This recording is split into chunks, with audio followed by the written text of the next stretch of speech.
Hello everyone, this is Bijoy Basu from the University of Dhaka, Bangladesh. Welcome to my presentation. The title of my talk is Incorporating Diversity and Inclusion in the National English Curriculum, Negotiating Dissidence. Now, diversity and inclusion are important goals for policymakers, curriculum developers, and textbook writers. It is believed that children should develop respect for cultural diversity and they should learn to live in an inclusive environment.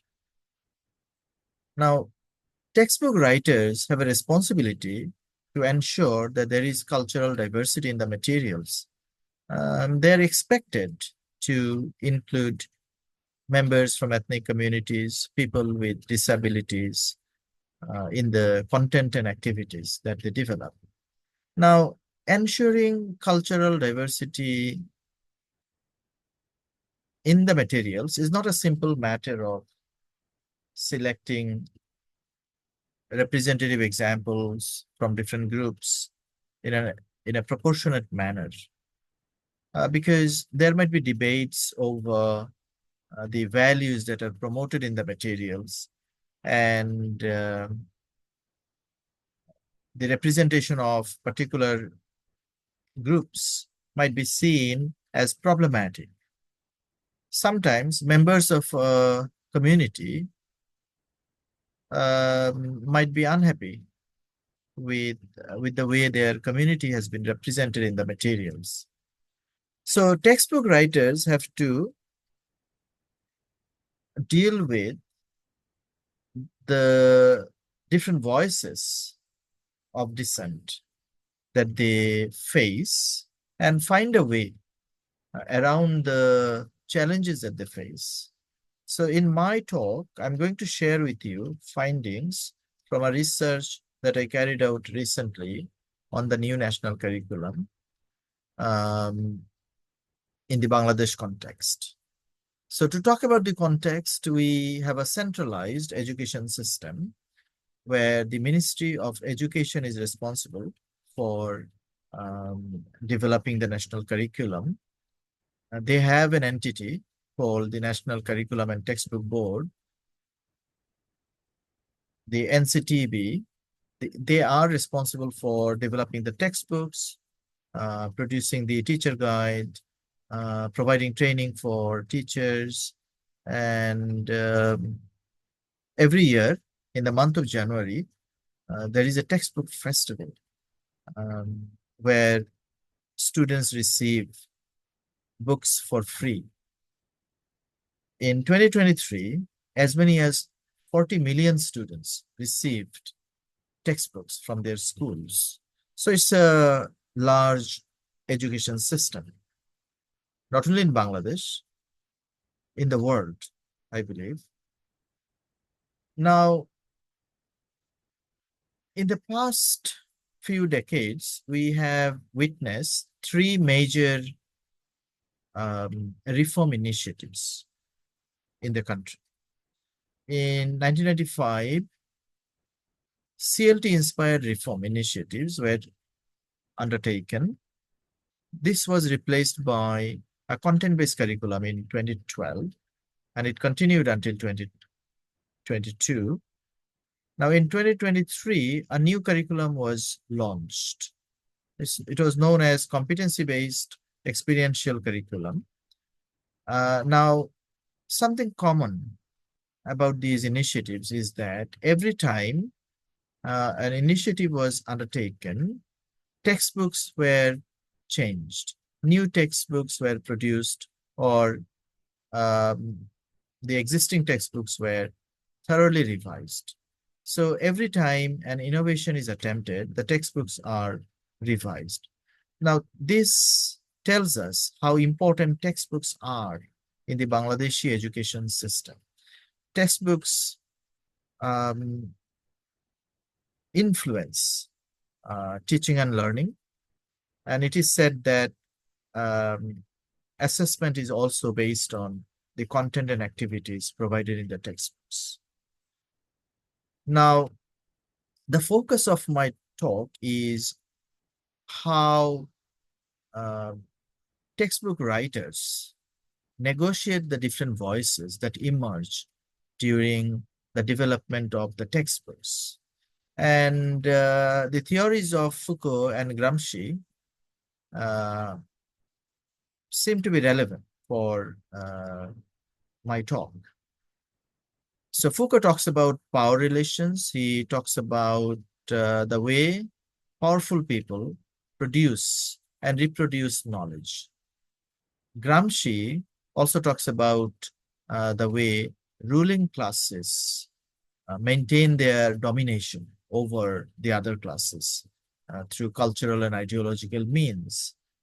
So textbooks can be seen as um, tools through which powerful groups maintain their domination over society, over other groups, because textbooks contain values, and powerful people see textbooks as a way to promote their ideology. So they leave no stone unturned to propagate their values, the set of values that they believe in while developing the textbooks. Now,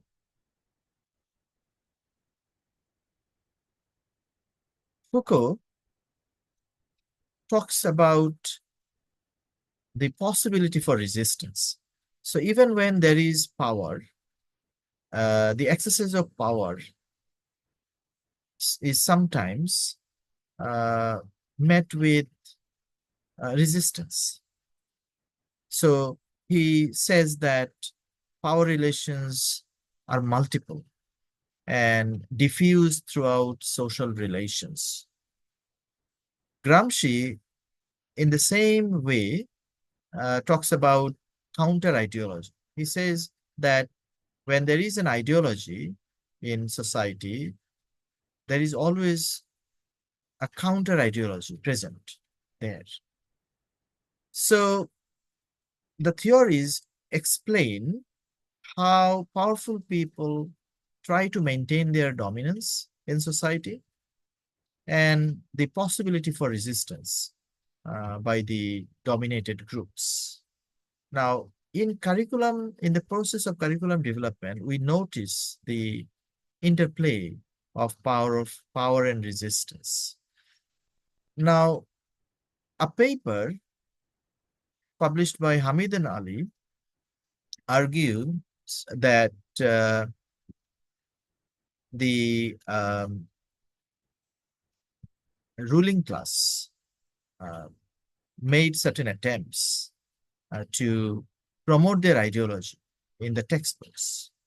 So, and they use the words economization, de-Islamization, and Awamization to sum up the trends, to characterize the trends that they found in the materials. So de-Islamization, Awamization, propagation of the ideology of the ruling political party, the Awami League. So Awamization, de-Islamization, so increasing secularization and de-Islamization. Now, in their paper, they mainly focus on the power of the ruling classes and how the power of the ruling classes facilitated the propagation of the ruling party. Now, one thing that is missing in their analysis is the possible resistance by dominated groups, because we don't see any discussion of scope for resistance by the masses, by different social groups that may not see eye to eye with the ruling classes. So in my research, I try to find answers to the following research questions. how does power and resistance play out on the ground in the process of curriculum development? So I look at the exercise of power as well as the possibility for resistance. What role do forces of resistance play during the process of textbook production?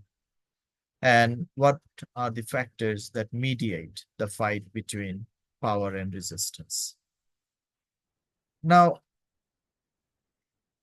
for data, I relied on document analysis. I collected textbooks and social media posts about the textbooks, the content, the materials, the stories that are included in the textbooks.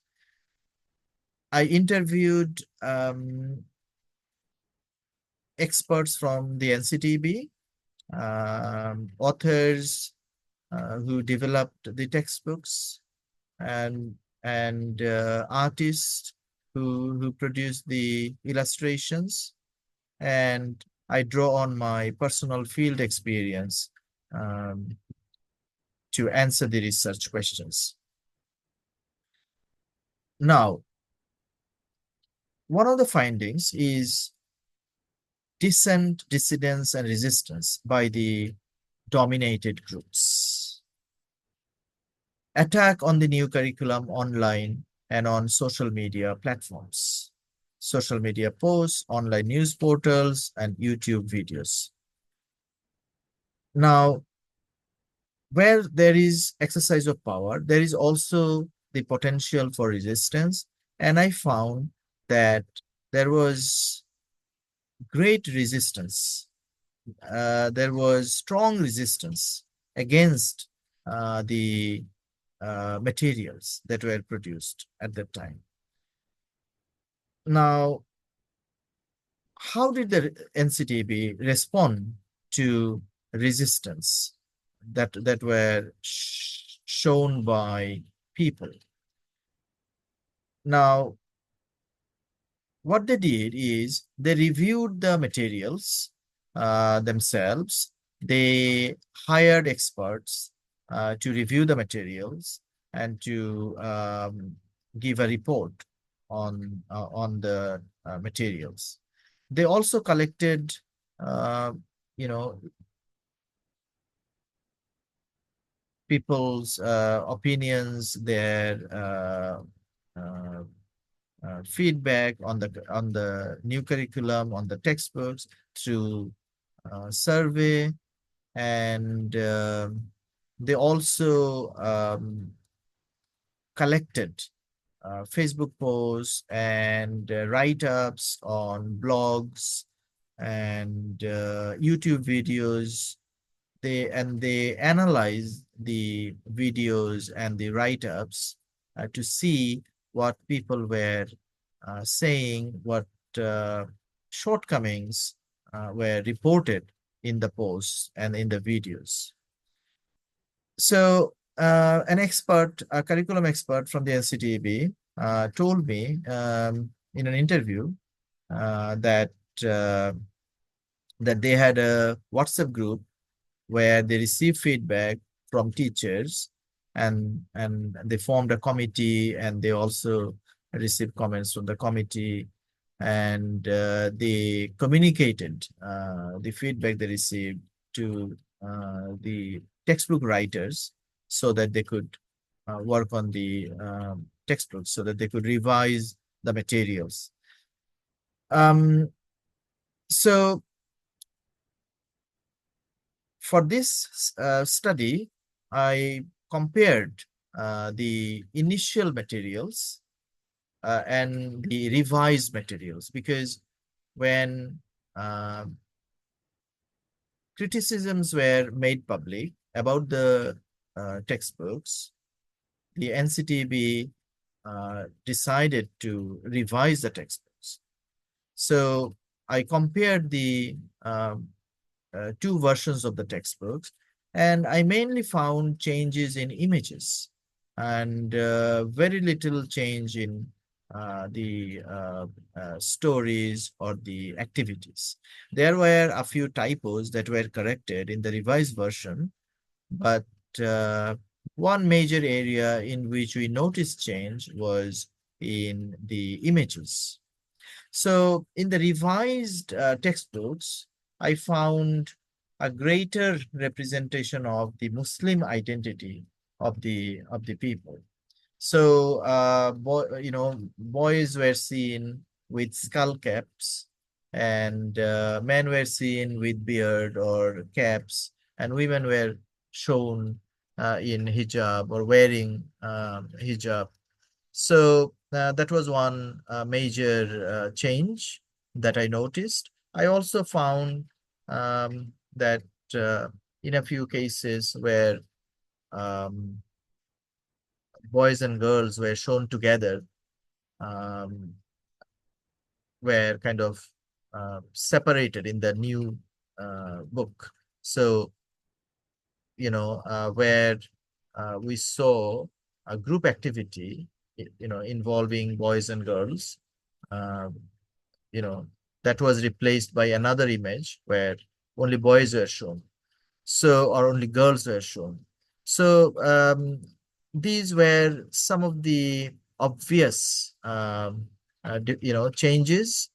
So, if we look at some of the images, it will be obvious to us. So, in the image from the older book, we can see um, two women and a boy and a gentleman. The same people occur in the revised version, but you can see that one of the women is wearing the hijab. So if we look at this image, in the earlier version, the elderly lady is stitching something, and here in the revised version, it appears that she's reading a book or probably a scripture, but it's not very clear. Now, in this image, the change is obvious. So in the earlier version, the man is seen with beard, but without any cap.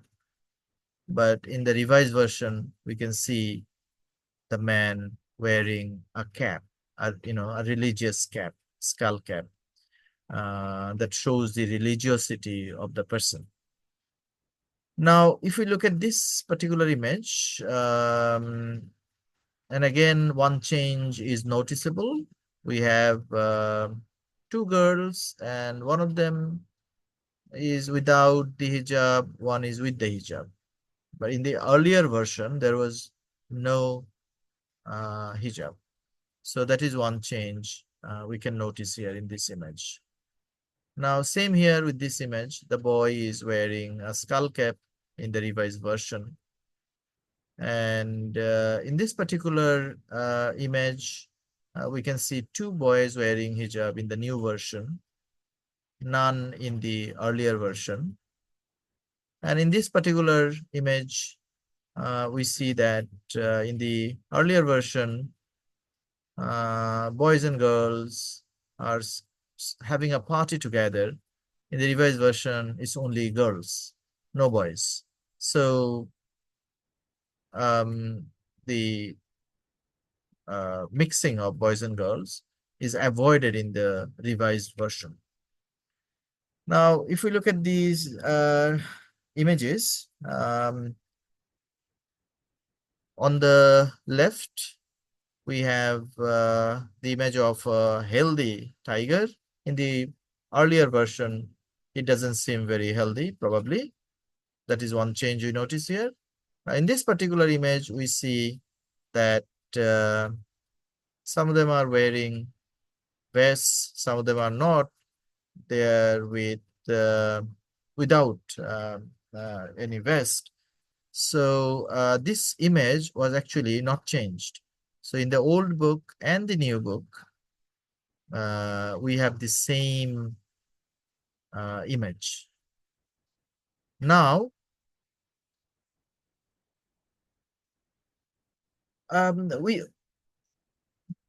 the textbook writers reveal that there was pressure to change some of the images and content, but uh, they did not really comply fully with the change requests. So they decided to correct the typos and grammatical mistakes and modify some of the images, but they did not agree with all the change suggestions. So, for example, in the last image that we noticed, this image was not changed, but there was pressure on them to change this image because some of them are not wearing anything and on their around their back, and there was this suggestion that they should be shown as wearing something, but the textbook writers ignored this suggestion. So they decided that these boys should remain topless because they are out, and it looks like they might go in water, and they might go swimming, or they might go and catch fish. So it's not necessary for them to wear something. And it's not very common for boys to, wear something when they are, bathing in the water. So topless boys remain topless in the image. So there was no change in this image. Now, in the changes that were made, like where skull caps are shown and hijabs are shown, now this actually perpetuates or let's say uh, contributes to stereotyping of Muslim identities, which is not what the illustrator wanted. She was told to change the images. One of the illustrators, um, she was um, instructed to change the images to show Islamic identity in the images, which she complied with, but she was not happy doing that. So she said that I did not like the idea of showing conservative Muslims, but I had to. We need to change these stereotypes, not reinforce them. So the images that were changed to include more Islamic identity, that actually helped to reinforce the stereotypes, not break the stereotypes. And she was not happy with it. Now, this role of social media in resistance. Now, we talked about resistance by the people, and how textbook writers were forced, how the artists were forced to make some changes. Now, one main instrument for change was the availability of social media. So the ubiquity of social media means that people can share their thoughts very quickly, and they can mobilize support for any opinions they have or any proposals they have. And this is what happened when the textbooks were initially published. So people who wanted a greater representation of Muslim identity raised their voice on Facebook and on YouTube. So people came to know of their demands. There was pressure on the textbook writers to listen to those voices. Now, Monowar, an NCTP subject specialist and also an author, he shared how they, responded to the social media reports and the Facebook posts that they found. So they had their WhatsApp group, and they also collected Facebook posts, and there was this committee. So the comments that were made available on Facebook and other media, those were collected by the NCTB, and they analyzed the comments, and they decided that they're going to incorporate some change suggestions from the people. Now, NCTB had to give in to some extent, but they did not agree to make all the changes that were suggested to them. So, the uh, comments that were made were not necessarily heeded all the time. So there was resistance on the part of NCTB as well. They did not give in to the demands of the people. They let's say they sifted through the comments and decided which ones were important, which ones were less important, and they only uh, acted on good advice, probably. Sometimes, they had to give in to the demands, but in some cases, they resisted as well. So resistance was shown not only by the people who wrote on Facebook and spoke um, in YouTube videos, resistance was also shown by the people from the NCTB who were involved in the textbook development project.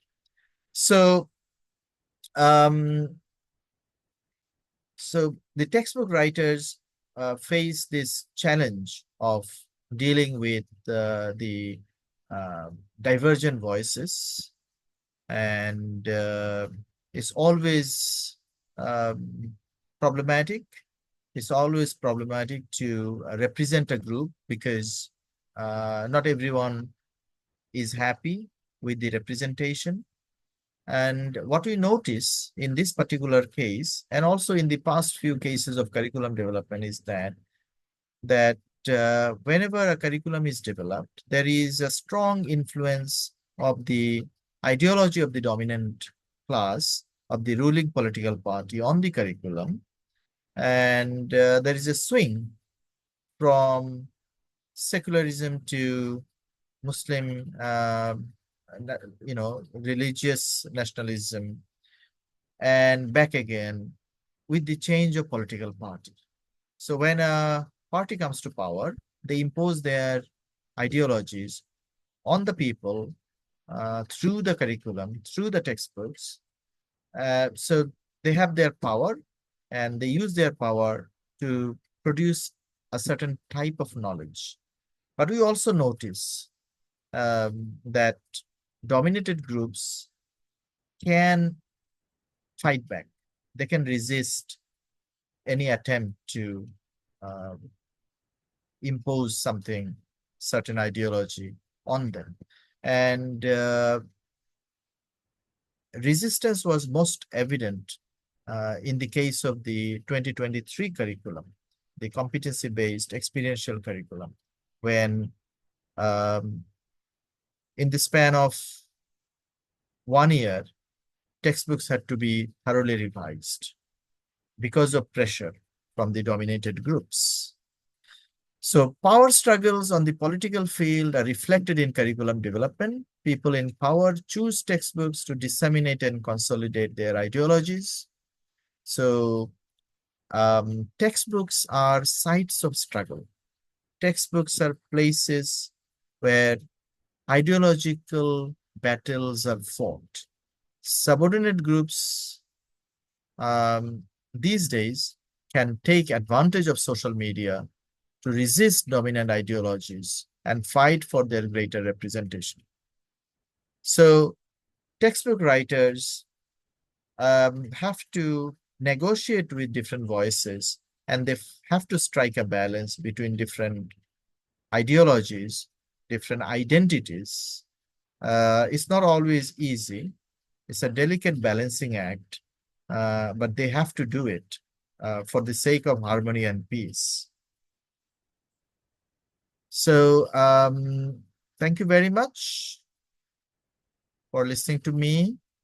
Um, I wish I could present in person, but I could not. Thank you very much.